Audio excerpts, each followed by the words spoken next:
Hi, everyone. Thank you for joining us for our latest episode of Ohio DD Talks. I'm your host, Nathan Turner. I'm delighted that you're here with us. We are going to have a fascinating discussion with Jeannette Welsh from DODD on housing. Thank you for joining us today, Jeannette. How are you? Great. I'm very happy to be here today. Thank you.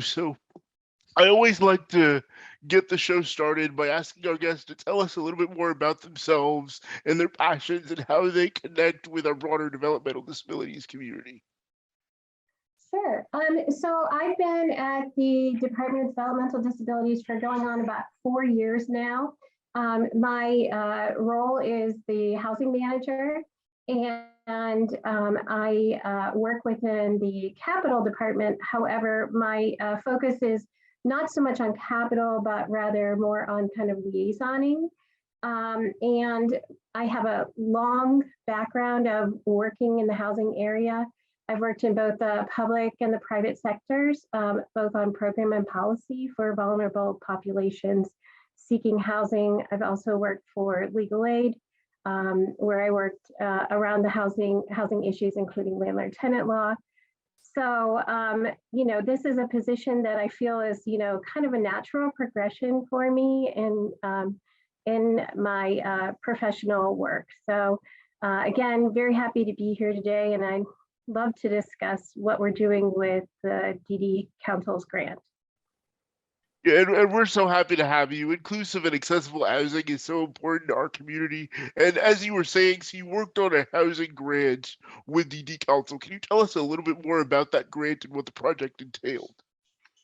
Sure. Well, technically, I'm still working on that grant. The DD Council provided a grant to us to work for 5 years, and that grant comes to an end at the end of this calendar year. And the grant originally supported the hiring of a housing manager. So my position at the department to work on collaboration and to serve as a liaison to the housing community and stakeholders.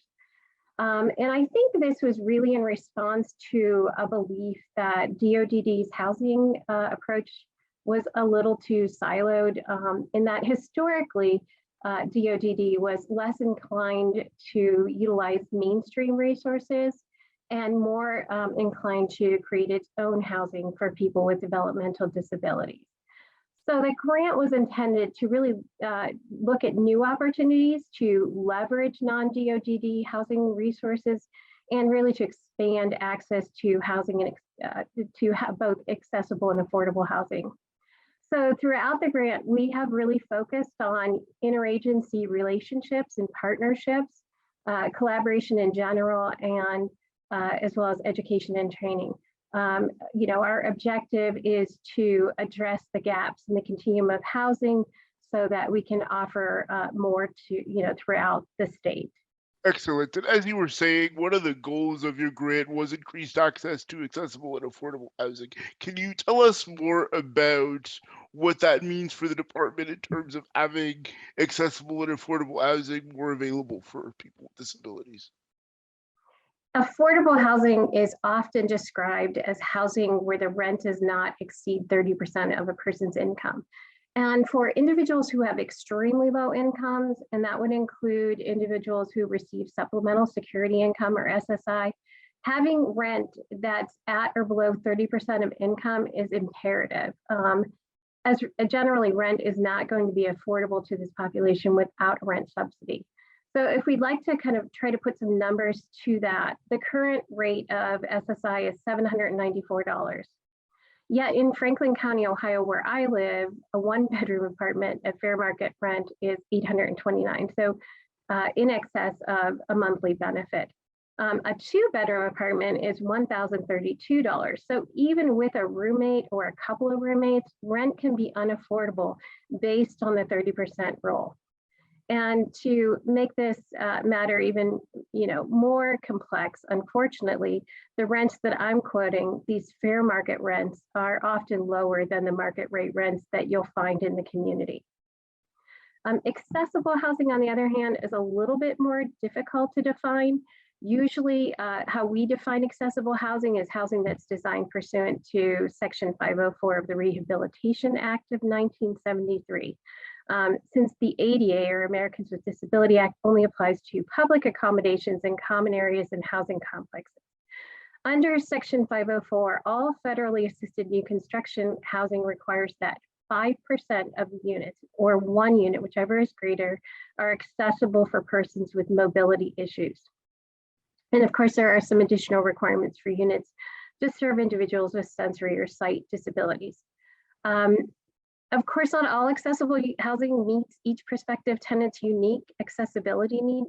And for this reason, we've started to expand our thinking about, what to do about accessible housing, to maybe going beyond 504, to look more closely at principles like universal design. And universal design, if you're not familiar with it, is a housing concept that is designed to provide accessible housing that's usable for all. So the idea is to plan the housing so that it's barrier-free for both people with permanent physical disabilities, as well as for somebody who may have undergone surgery, broken a leg, or simply wants to age in place. And in the rental market, universal design is particularly important because there's such a scarcity of accessible units. So having more universally designed units would make up all apartments more usable by all people.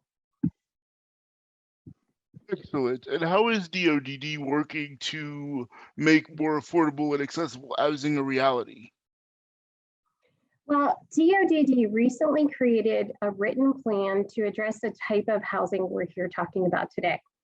In fact, Ohio's plan to increase independent living options for individuals with developmental disabilities was just finalized, and hopefully will be posted to our website soon.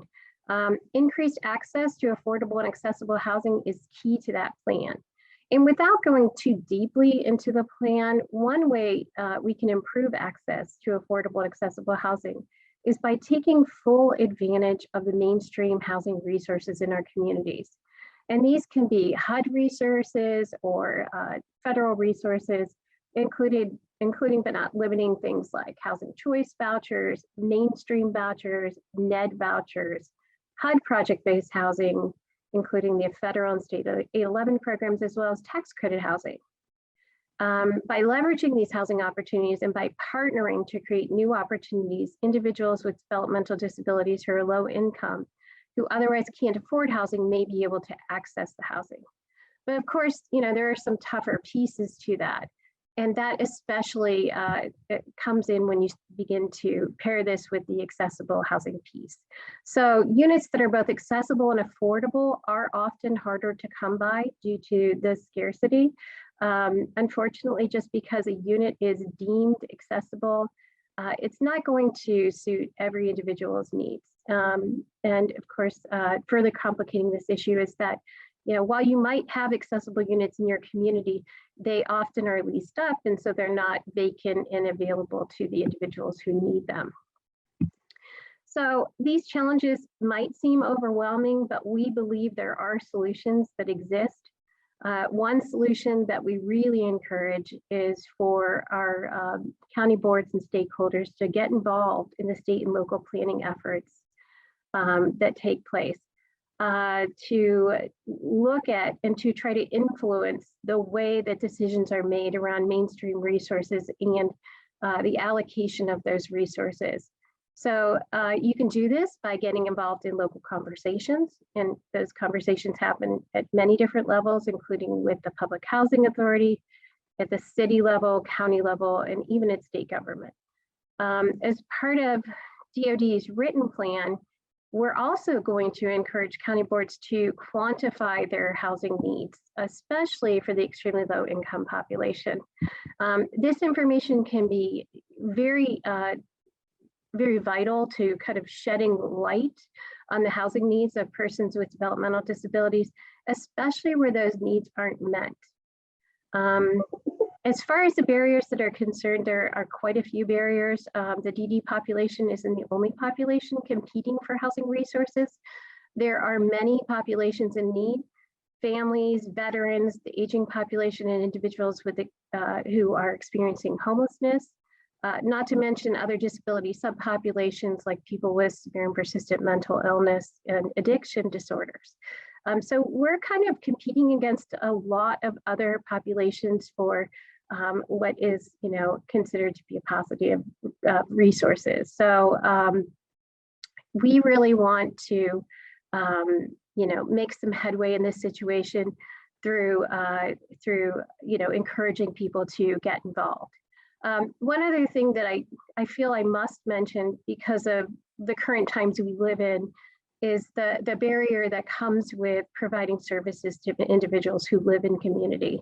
We're fortunate that our system is making some headway on this situation, but we still, want to highlight that, there is some work to be done.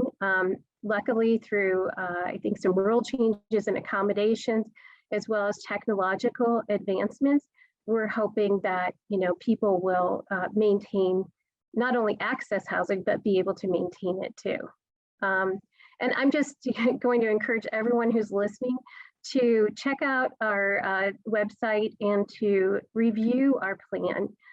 This is a plan that we've been working on for what seems now for a couple of years, even though it's just now being released. I encourage you to look at it and kind of review the full impact of the work that we'd like to see done in communities across the state.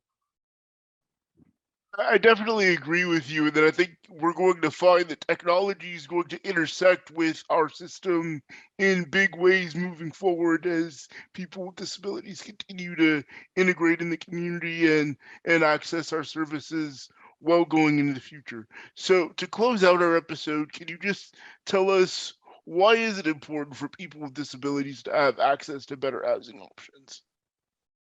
Well, personally, I feel that having access to housing is just a key element, for all of us and to life. Housing provides a foundation upon which, we build our lives. As Maslow talked about, he described housing as critical in his hierarchy of needs.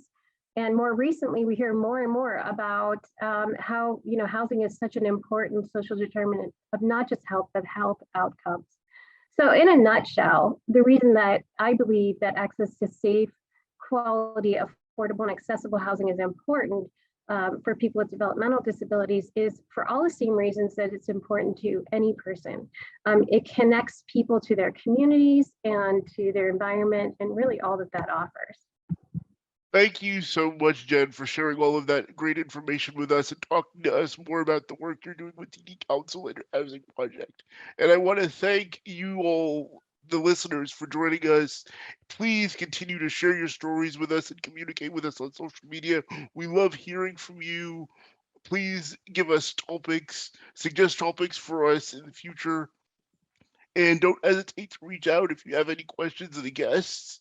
We love hearing that feedback. Thank you so much, everyone. We look forward to seeing you next time. Bye-bye.